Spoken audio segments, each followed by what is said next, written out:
Well, if you want to talk about conservative politics, you got to talk to Andrew Lawton. He knows his stuff. He's one of our favorite guys, and he works for True North. He joins us now via Skype. Andrew, great to see you. The Conservative Party convention is on, and normally you'd be there, but there's no there. It's all an online conference, isn't it? Yeah, and my approach to this is kind of yet another virtual event. It's difficult a year in to get excited about too many Zoom events, but this is the era in which we're living.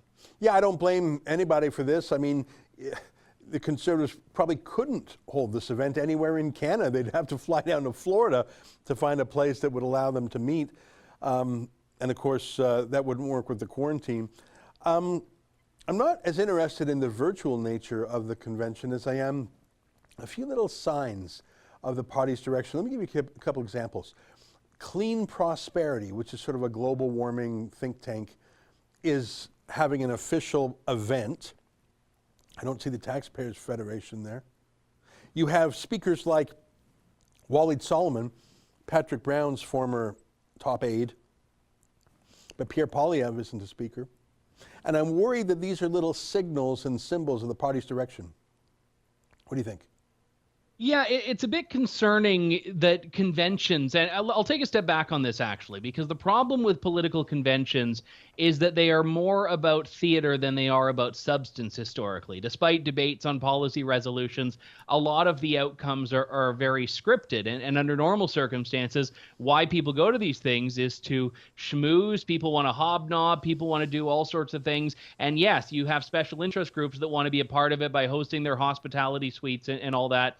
But there is a big issue right now because this is, despite the virtual nature of it, Erin O'Toole's coming out party to the conservative base as leader. You may remember it was in August that he became the leader. He gave his victory speech at, 3 a.m. or something like that. But this is his first time to really address the base, address the party membership since that night. And in doing so, he's addressing people that voted for Derek Sloan, who voted for Leslyn Lewis, who voted for Peter MacKay. And the thing about that is that of the four candidates in the race, Derek Sloan's now out of caucus. Peter MacKay's not running again. So there's a lot lacking in the coalition.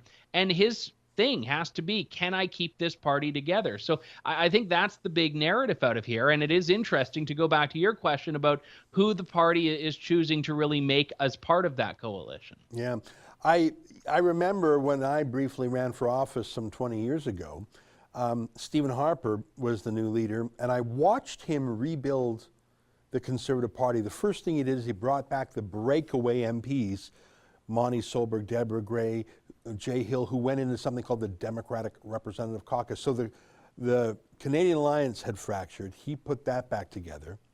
Then he put it together with the Conservatives. He did that deal with Peter MacKay. So just watching Harper rebuild the coalition, there was room for social conservatives. There was room for fiscal conservatives. There was room for Western conservatives. Like, you could see it in real time as he literally brought people in one by one.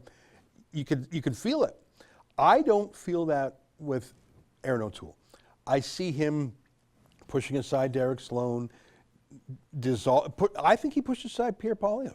Like, I just don't buy the excuses that he was repositioning Poilievre. Where is he in the lineup? I'm worried about it. I don't think it's going to win.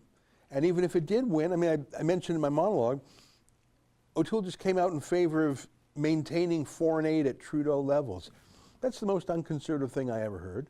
It's not a political winner. I think he's just afraid of being conservative. Anyway, I'm ranting. What do you think?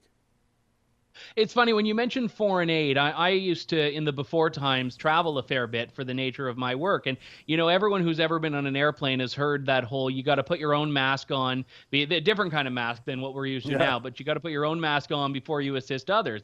And that's the reality, is that countries have to look out for their own interests before they help others. And in great times, yes, Canada may have had some extra money that it could spare to other countries around the world that were struggling. But the one thing we saw in the pandemic is that we actually, as a country, have not been able to look after ourselves. We weren't able to shore up personal protective equipment. We aren't able to produce any vaccine at all domestically. We aren't able to import at a rate that is anything to be proud of, vaccine from elsewhere in the world. And it's other countries that have now had to come to Canada's benefit on this. So I think the foreign aid discussion in the COVID era is a very interesting one. When Canada could not look after itself in a time of crisis, why are we talking about maintaining foreign aid to other countries that, by the way, I would say has not been particularly effective? And I don't think this is a contentious issue in the Conservatives. I think if you were to put ending foreign aid 100% on a ballot question at a Conservative Party of Canada convention, it would probably pass 90%. So I find it odd that this is the one he's choosing to go against the base on. Yeah, well, and as I said in my monologue, I just think it's the latest in a series of things. He's scaring me on a few things. I'm worried he's going really wobbly on the carbon tax. And even if he says the words, I'm against a carbon tax, I feel like de facto he's approving a carbon tax by other names. It scares me. Can I throw one crazy idea at you? I don't think you heard my monologue because I just recorded it before you came on. I said, look, I want a Conservative win. I want Trudeau to lose. I think that's obvious for anyone who knows me. But I also am realistic. I look at the polls. O'Toole has not had a bump in his 6 months as leader. I just don't see him getting traction, and I feel like he's demoralizing part of his base. That's how maybe I got it wrong, but that's how I see it. I think he's cruising for a bruising. Go ahead. Yeah, I guess the challenge is that right now the message seems to be, hi, I'm Erin, let me introduce myself to you. And he's been somewhat, I think, self-aware in that sense from the day he took the stage in August and accepted, and even some of the videos and messaging he's put out since then of just being candid. You don't know me, here's who I am.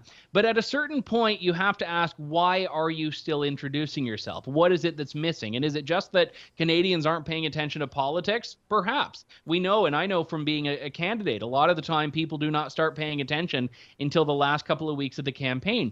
But when you look at, okay, we have a prime minister right now that's been pretty mired in scandal. You've got government spending that's up to just untold levels, some of which can be attributed to spending programs that people would welcome, but other spending is just, stuff like the WE scandal.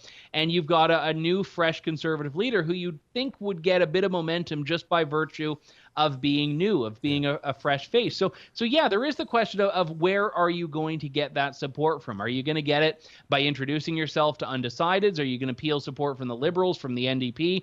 I know Erin O'Toole has focused a fair bit on Quebec as the goal to get some support from the Bloc from there. And I haven't yet seen the plan as to where they want to grow. Yeah.